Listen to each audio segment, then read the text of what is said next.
everyone. Can you see me? I'm in my camouflaged gardening outfit. But I just noticed I'm kind of wearing almost like a St. Patty's Day green. But we're out here in my garden. You can see I've got tomatoes, peppers, cucumbers, a variety of things growing back there. But the reason I'm out here now is to tend to my outdoor worm bin. My outdoor worm bin, or I guess what I used to consider my outdoor worm bin, used to be this upside down garbage pail. But I really wanted to get into something that's not so deep. This thing's about twice as deep as my new outdoor worm bin, which is really just a couple grow bags, one placed inside of the other. And it's been this way for the past 2 weeks. So we pulled everything out of there, moved it into here. It was a great chance to see how things have progressed in this container over many months since we've been out here. So today they're due for another feeding. It's been a week since we last fed. And I don't even know if I made video of that. I don't think I did. The last time I made video of this was when we moved them 2 weeks ago. So between then and now, I came in here about a week ago and gave them some more food. But it's been a week.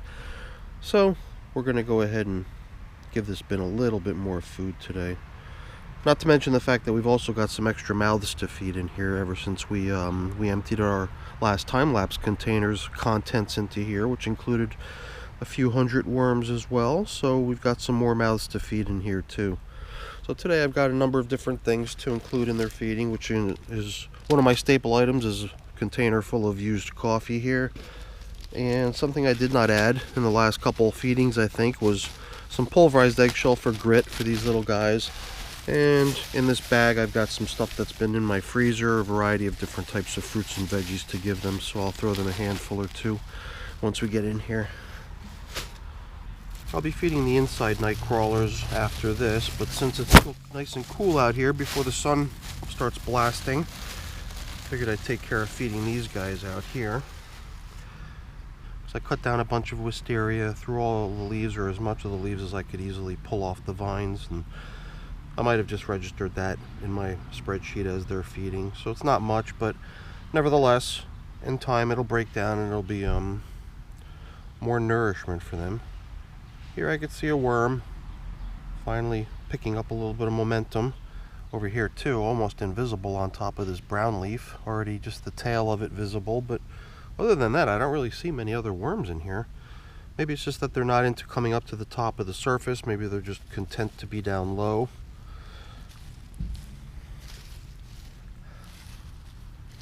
The reason we're seeing a lot of really dark material right out here on top is because when I brought in the worms from the time-lapse container and emptied them into here, I didn't separate the worms from their castings. I just threw the entire contents of the time-lapse bin into here. So all of this is the compost from that time-lapse container sort of resting on top of what had already been in here. And it's fairly nicely broken down. Might still have a little ways to go to get done. I guess the one thing I'm a little bit worried about is the fact that I knew for a fact that I had a fair number of mites in this time-lapse bin before I emptied it into here, and I don't know if me by doing that have just really caused big problems for these worms by introducing a whole bunch of mites into their space. Hopefully I didn't wreak havoc on their space in here. I usually use a glove when I'm manipulating my worm bins, but I figured for my outdoor worm bin, what the heck, just go in here with my bare hands and give them a quick feeding. Didn't want to get into gloves and everything else. So down here in the middle is where we're going to drop in their food. This is right out of my freezer. It's a whole variety of different kinds of delicious food scraps. 2 handfuls seems like a decent portion to give them, considering all that other stuff still out here from their previous feeding. And not to mention I'm also going to give them some coffee too. Drop that right on top. That white powder I threw in there wasn't really powder, that was eggshells, crushed eggshells, a form of grit that the worms use in my wormery, or my worm composting. Grit, gizzard, if you don't know what I'm talking about, look up gizzard and then you'll get a better idea of how their digestive system works and why they need grit. Alright, this looks pretty nice. Just fluffing things up a little bit here, get everything sort of spread out. This looks pretty cozy. get this thing covered up and head indoors.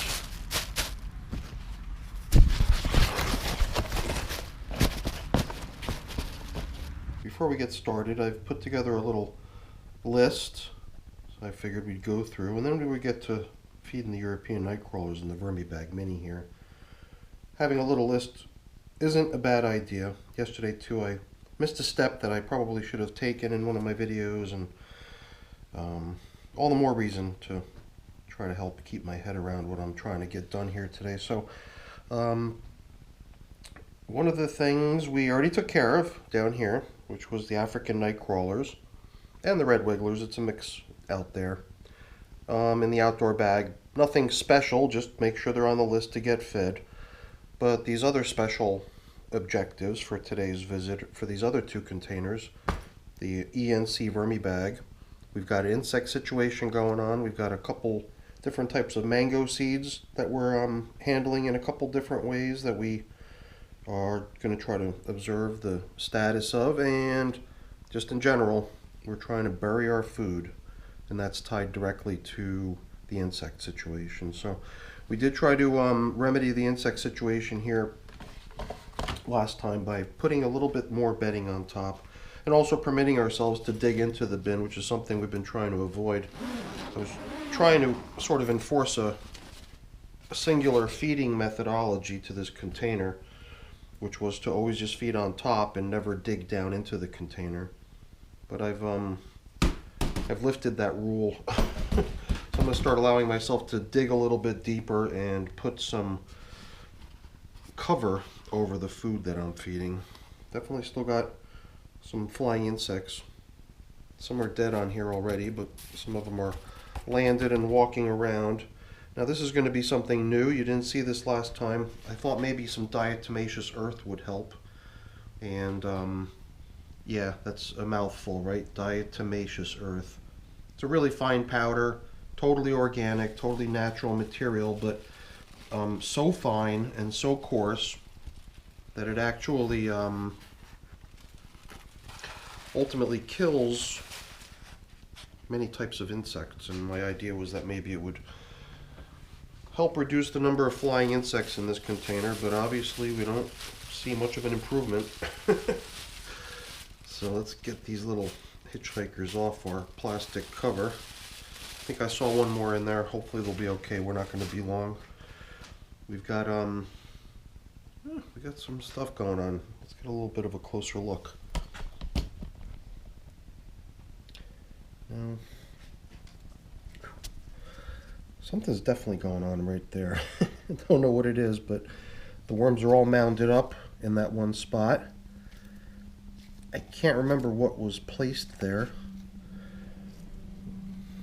Let's see how this piece of cardboard is holding up. Wow, look at the middle of it has been deteriorated almost completely there. Right down the fold, it almost looks like it's, yeah. I mean, it was still holding, but I tore it myself. Bad me. I don't know what's happening here. It's something that I never really observed these night crawlers doing, which is, you know, jumbling together in this way. I don't know what's causing it. It's kind of interesting to see because I never see the European night crawlers or the African night crawlers behaving that way. Well, it looks like here too the fold is pretty much shot. So this is no longer a single piece of cardboard. It's two. Let's try to keep it that way. It's definitely seen better days. But we'll try to keep using it to cover up with, as long as it's a, you know, recognizable something. A couple things we tried to do is we tried to introduce a lot of new fresh leafy matter across the top of the surface as cover. It's weird to see jumbles of worms hanging out. And in the past, at least past few months, we've been feeding in such a way that the food would from the previous feeding would still be there. If there was any of it left, it would just be right there on the surface, because we were trying to do this no-dig approach. But I think that it's going to be necessary to start doing it now. I'm going to have to like dig a little bit of a hole and create a place where we can put the new feeding so that it's not just out on the surface, because I think by being out on the surface it's contributing to the bug issue. I think it's just making it a little bit too easy to have these little tiny bugs make their way into the bag to help themselves to the bounty of food that's been given to the worms. So since it's meant for the worms, it's going to be placed a little bit beneath the surface and covered up, making it hopefully accessible only to the worms. So a little bit more leafy matter over here with all these worms hanging out, which is kind of neat. Really cool, kind of fresh, earthy smell in here. I can't smell any traces of any of the previous food that was put in here. I mean, I could see stuff that looks like the rind of a cantaloupe, although it just crumbles in my hand. There's a couple things that we had decided we're going to monitor. You might remember from the list before. I was a little bit surprised when I found, this is it right here, I believe. It's always easiest to tell when I kind of wipe off each edge, and in this case there's two edges of the mango seed. I had cut the two ends of it off, exposing the inside seed and the inner surface to the elements, as opposed to how I'd been doing in the past, is just dumping the whole seed in without any sort of infiltration or cracks or holes or anything. So I thought I had punched a few holes into, yeah, they're there. They're just filled with compost. I had punched a few holes into these just to try to allow for a little bit of, you know, movement in and out of the mango. Here's another piece of that mango. It's probably what had previous been right there. Right. And some other food scraps from previous feedings, but otherwise not many other signs of previous food items. I don't think I've really gone this deep yet recently, but the reason I'm kind of not minding that I'm doing it anymore is partially due to that mango seed. I'd gone kind of deep last time and found that, and it must have been about at this depth already. So I wouldn't really be surprised now that we're at this depth that we might still even find other large items that might benefit from a little intervention to help them break down more easily. Luckily, I'm not really seeing much. You know, there's a little stick here. Might have just tumbled down into the hole while I was digging here. But otherwise, all I'm seeing down there is some really awesome looking compost. And a good number of worms, which I usually don't see either now that I've been top feeding like this and not allowing myself to burrow down to see how the worms are doing. So that was kind of neat to see a number of different worms hanging out, anywhere from large, big size worms to really, really puny little ones hanging out. It's very hard to keep this hole open because, you know, the material all around the perimeter is just occupied by worms squirming, and the whole thing just wants to collapse in on itself the whole time. So I'm going to get this feeding taken care of so we can close up shop here, let these little guys get back to work in peace. Let's see, what do I have here? I've got a piece of paper here that we can lay down as sort of like a little bit of a platform for the feeding. My informal unit of measure lately has been by my handful, so most recently I think I may have only put one handful into here. So I thought that adding two might be a good idea here, because things definitely look like they're moving along. I don't see many leftovers, so I want to make sure these guys have an adequate amount of food to nibble on. Sticks like this, geez, I don't even know why I'm putting it in here, but what the heck. Give it a chance to try to break down too, right? So on top of the food, we're going to sprinkle a little bit of pulverized eggshell. And then our staple food item that gets fed almost every time in my wormery is used coffee. I've got a feeling that this is going to be maybe one of the best things we could do to try to keep these bugs away anymore, because now the food is pretty low, covered with coffee, which in itself I think is a pretty good insulator of smell.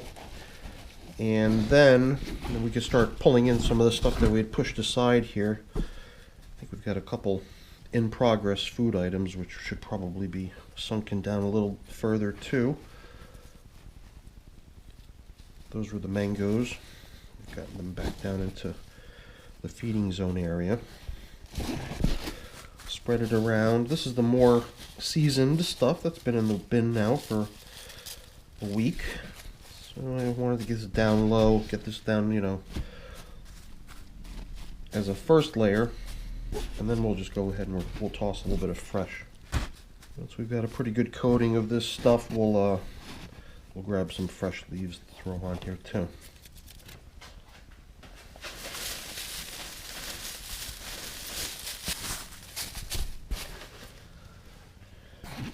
So what do you think? Am I going to have any luck with this flying insect situation? I think between burying, between more bedding, what else?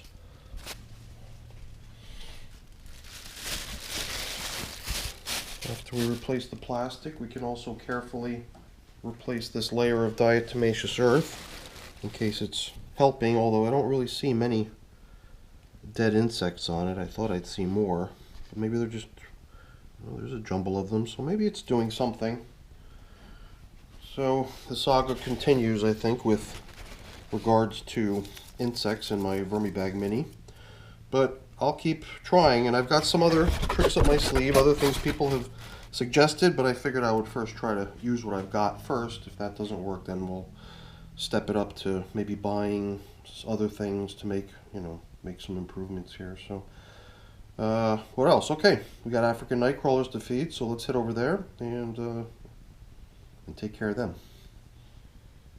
So now here in this little green tub is where the African nightcrawlers are, and the only thing other than feeding is going to be to continue with what I'm referring to as the reintegration of old bedding. And what that really means is that I had not too long ago relocated these guys out of another container, and when I did, I had sifted the material that they were in, the material that I was harvesting basically, and if the material was not perfect and did not screen through my sifter, it was captured as, you know, still uncomposted materials. And when I built the bin up, I used a bit of it, but I had a fair amount of it left over. You know, you got to remember, when I built this bin fresh, it was just, you know, all fresh bedding, fresh everything, with none of this really. And then this was an afterthought, saying, you know, I probably should have used more of this. So I did use a little, but I didn't have much space. And then more recently, I figured that getting it reintegrated during our feedings would be a good idea, and it seems like it's going to work, because last time we threw a good amount in here, and it seemed to me almost as if we depleted half of what's in here. So if we are able to,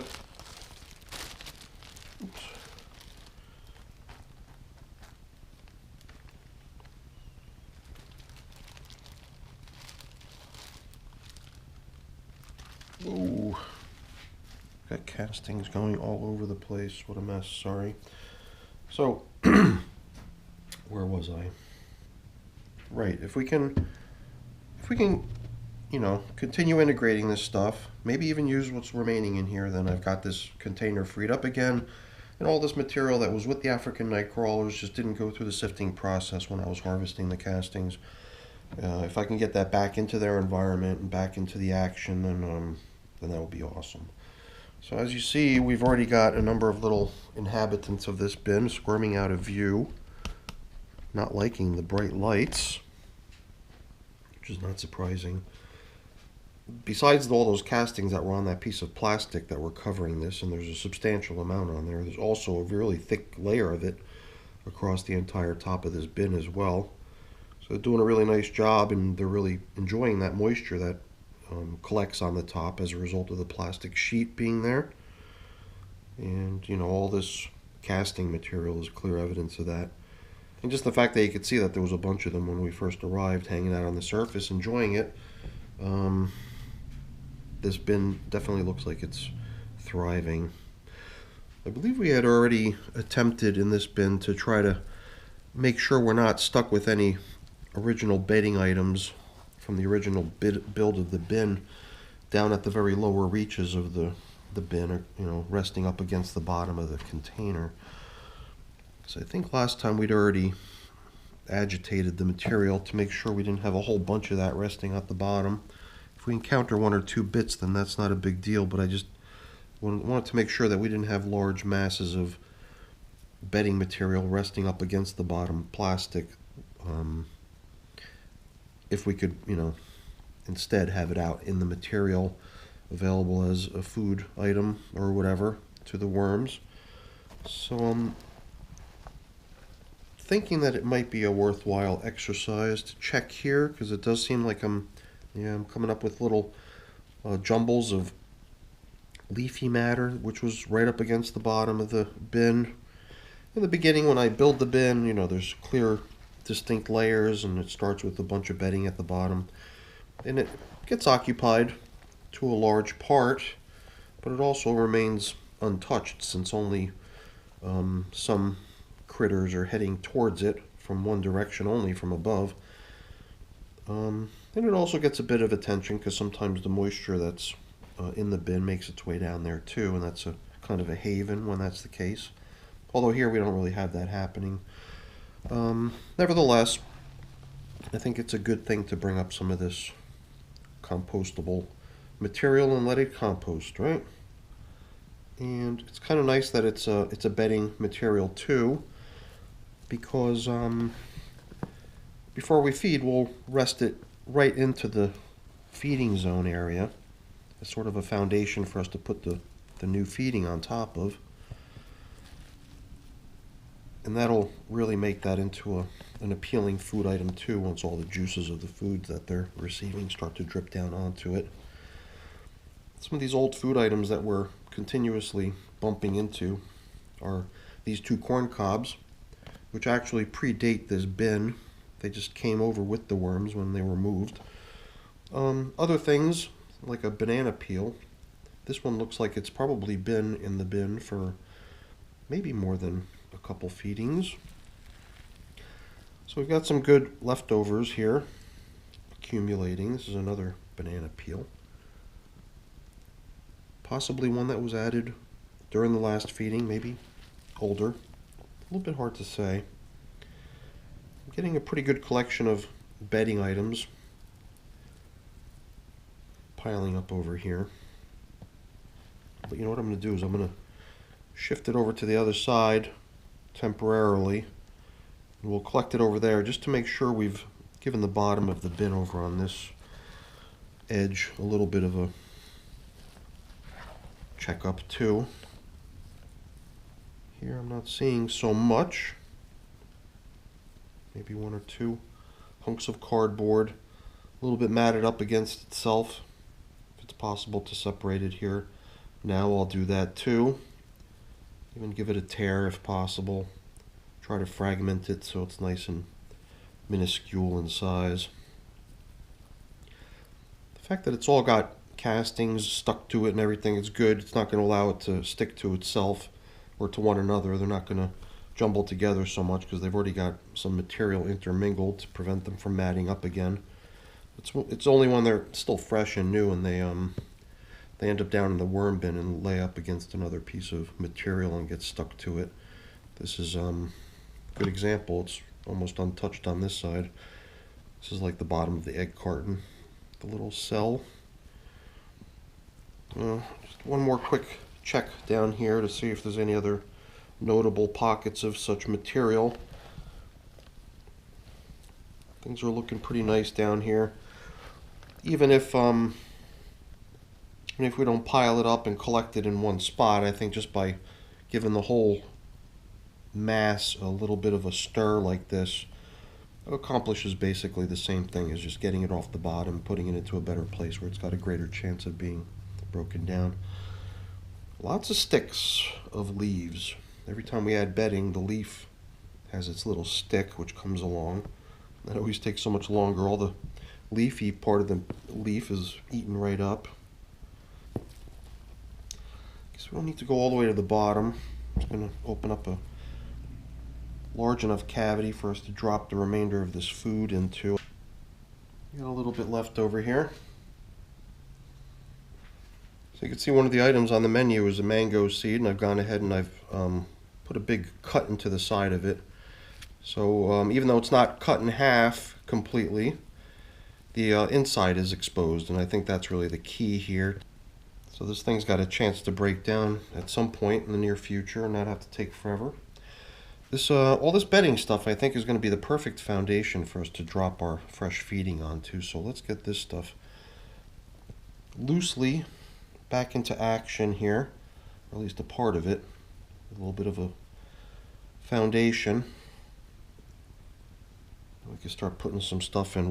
We'll keep some of that for topping as well. The corn cobs are always of interest to me just because of the huge amount of time that they take. This piece had its tip busted off last week when I was handling it a little bit too roughly. And I don't want to shatter the whole thing. I like seeing it degrade. And I don't want to go out of my way to break it. I can definitely crush it in my hands at this point, and it would no longer be recognizable as a corn cob, but it's just interesting to watch as it sort of crumbles on its own accord over time. Let's give them the food. A nice handful. We have mushroom in here, right? Bits of mushroom in that little bundle. It's kind of a half a handful. It's another half a handful, but there's also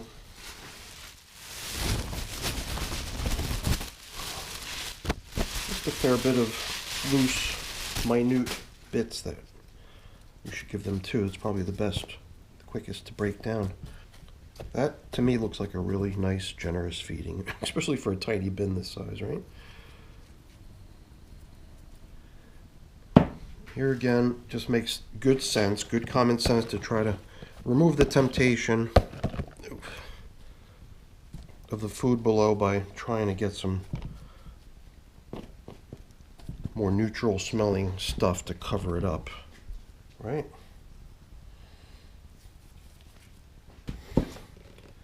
So before we really run out of room and have no place to put it, let's introduce this material.